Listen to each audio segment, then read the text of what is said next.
going on, guys? This is the Wisdom Matrix, and this video is about,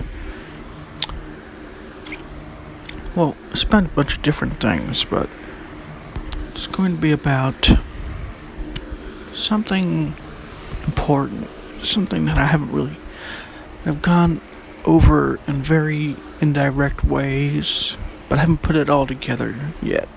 And sometimes direct ways too, but I haven't put it all together. And this video is about it, putting it all together. What is called living within the contradiction. So,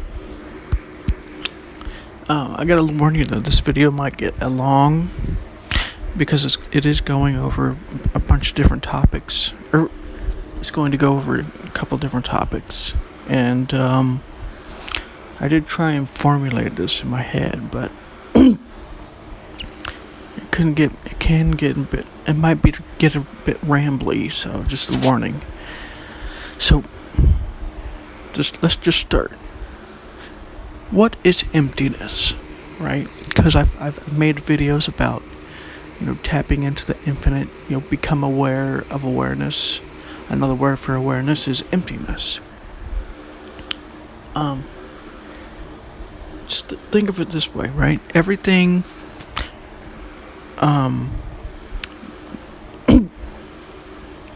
resides in emptiness. All thoughts rise and fall back into emptiness.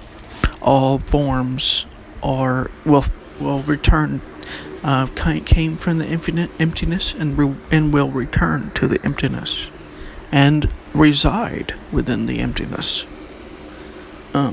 Awareness is not a state of mind. States of mind reside within emptiness.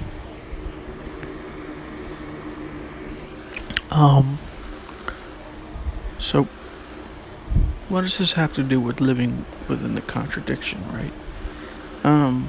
It's going to take some time to explain that, but the reason why I'm explaining that is because another word for the emptiness is awareness. Awareness is not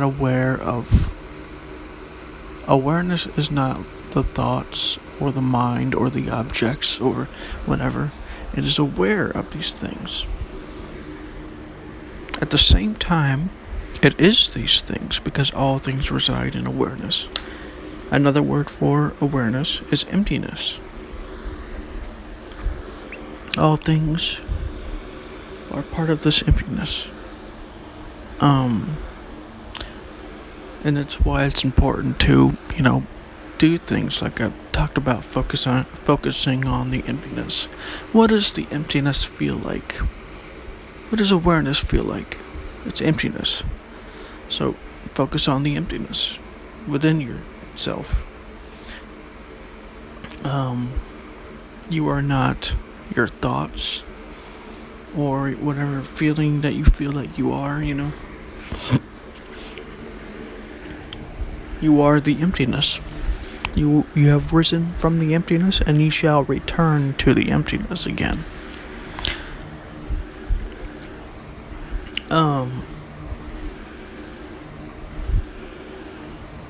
The reason why this is important is because all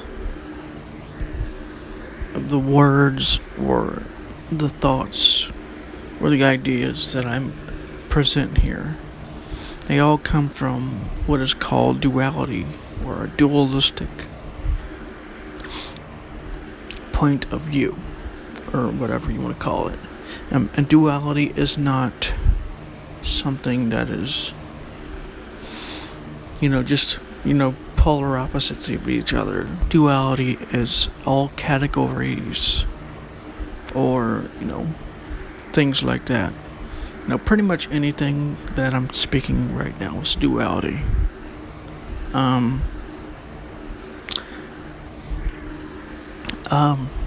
you can't really avoid this. It's necessary to live within the duality, but not become consumed or attached or become the duality itself. That's a lot of the suffering that is caused, if not all of the suffering. It's caused by duality. All of the suffering is. And that's why it's important to, tap into the infinite, focus on the emptiness, because the emptiness is not duality.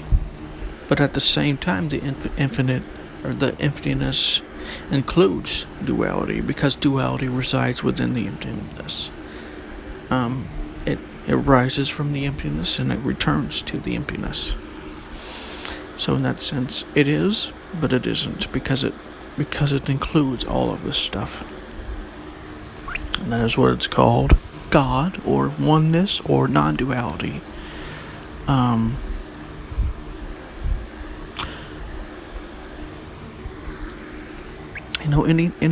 Any words or ideas or thoughts that a teacher gives you or shows you or tells you or whatever it is, it's not literally true. It's not, exactly accurate, especially when it comes to spiritual teachings and things like that. All that we're trying to do is point you towards this truth through, words. But words and ideas and thoughts can only get you so far. They can help. They can definitely help, and they're useful. They're what I call gateways, or what some people call, what the Buddha called, fingers pointing towards the moon.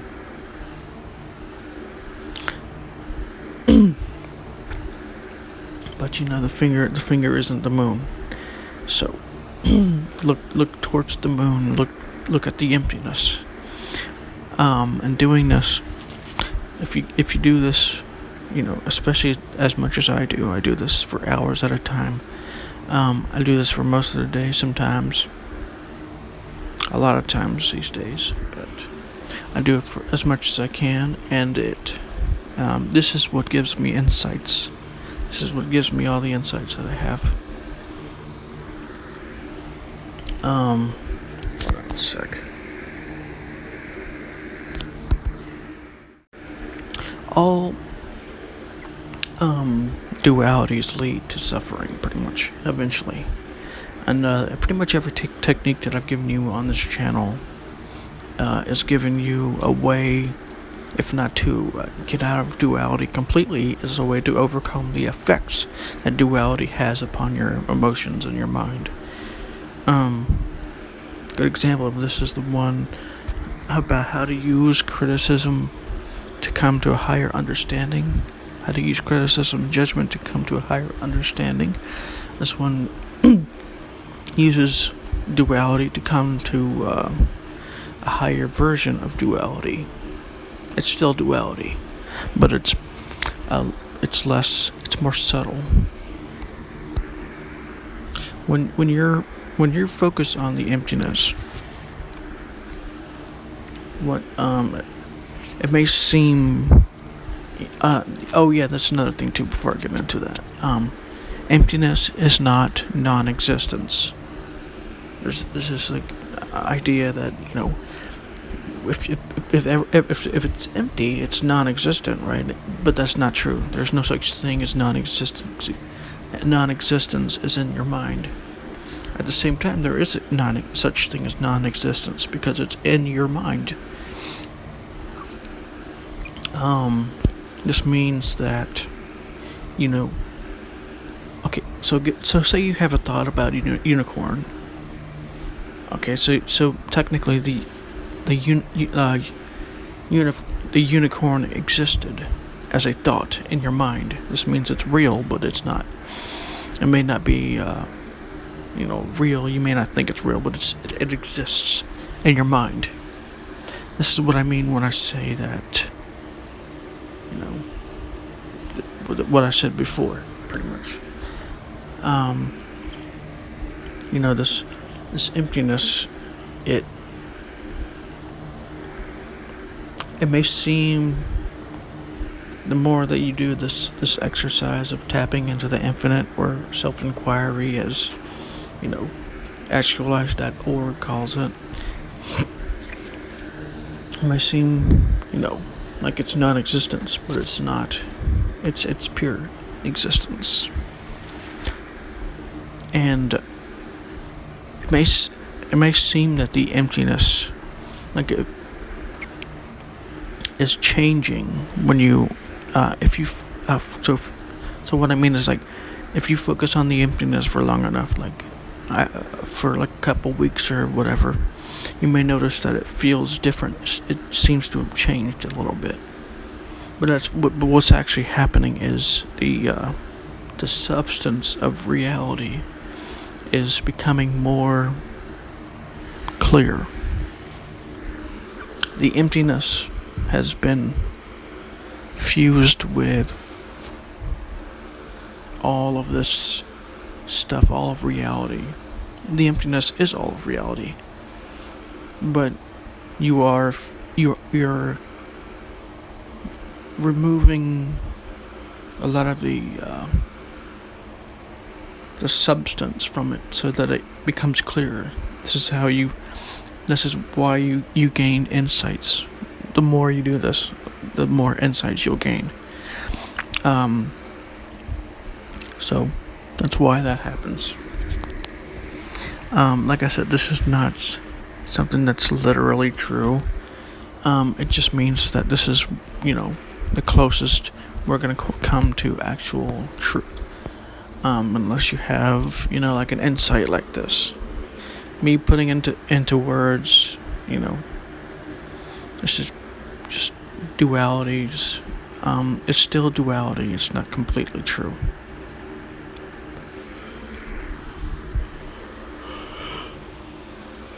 And this is what I mean by living within the contradiction, because it sounds like I'm talking about like I'm making a bunch of contradictions here. But what's actually happening is these contradictions make up what we call relativism, or reality, or whatever you want to call it. This is how the universe is. Without these things, we would just be in the emptiness all the time. So that's why duality is important. Duality is how we can, without duality, we wouldn't be able to realize ourselves as God. So that is God, that is, everything, that is us, decided to create what is called the universe and what is called relativism, which is a part, which is literally what the universe is. It's made of, these dualities. These dualities are necessary in order for you to, like I said, become one with God, to become God. You are not one with God, you are God. We are all God. Everything is God. But we think that we aren't God so we can become God in order to be God. Because if we already knew we were God, none of this would be possible. And we wouldn't be able to experience ourselves as God, or emptiness, or any of this stuff. So that's what living within the contradiction means.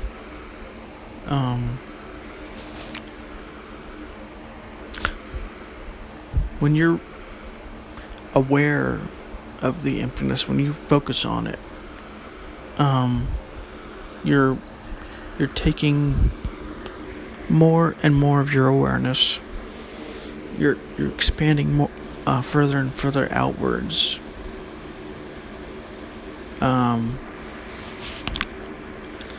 You're basically taking all of yourself and you're expanding it further and further outwards, in a way. I mean, this isn't completely accurate, but it's what it feels like, in the dualistic point of view. And eventually, you'll become so spread out, so far spread out, that you'll become God. So duality is necessary in order to, live and survive in the world. duality has to exist. You know, for instance, if you want to, in order to survive, because we're already here, right? So in order to, order or get groceries, we have to know what groceries are. So duality is important. But the mistake that we make is seeing only duality, or the concept land, or the ego. I call it the concept land because that's what it is. It's mostly just a bunch of concepts and ideas and experiences and emotions and stuff. And sometimes emotions can be intermixed with these, thoughts and concepts. So that's what I mean by, living within the concept, the concept, living within, or living with the contradiction. That's a quote. That's part of what Conversations with God says. To live within the contradiction is what I'm talking about here. Be in this world but not of it. Basically, live with these dualities, but don't let them control you. Don't let them take over you, because suffering happens. Another thing to point out too is that if you do become unaware for a while, if you start reacting or whatever, if you do regress into a previous state, that's perfectly fine. As a matter of fact, it's necessary, because, as I said, this world is dualistic, meaning there is going to be an up and a down.